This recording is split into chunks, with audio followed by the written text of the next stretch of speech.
নিজ হাতে উপার্জিত কামাই এটা পৃথিবীর শ্রেষ্ঠ কামাই, আলহামদুলিল্লাহ। পরিশ্রমের মাধ্যমে যে উপার্জন, এটাকে ইসলাম আমাদেরকে উৎসাহিত করে। শুধু নামাজ, রোজা, জিকির এগুলো নিয়ে ইসলাম আমাদেরকে পড়ে থাকতে বলেনি।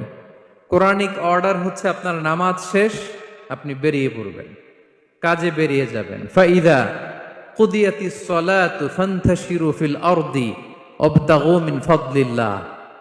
বিধানটা কার বলুন? আওয়াজ করে বলুন, বিধানটা কার? এটা কোরআনিক ভার্ডিক্ট, কোরআনের বিধান। নামাজ শেষ, গোল হয়ে বসে জিকির করতে বলা নেই আল্লাহ।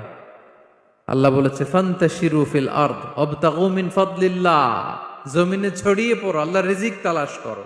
নামাজ শেষ, বেরিয়ে যাবেন। কৃষক চলে যাবে মাঠে, শ্রমজীবী চলে যাবে ফ্যাক্টরিতে, শিক্ষকরা চলে যাবে তাদের শিক্ষা প্রতিষ্ঠানে, কর্পোরেট ওয়ার্ল্ডের লোকেরা চলে যাবে তাদের প্রতিষ্ঠানে। ডেভেলপমেন্ট করতে হবে, সিভিলাইজেশন করতে হবে।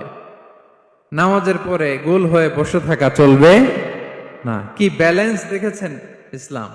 আজান হয়েছে তো মসজিদে আসো, নামাজ শেষ বেরিয়ে পড়ো, আলহামদুলিল্লাহ।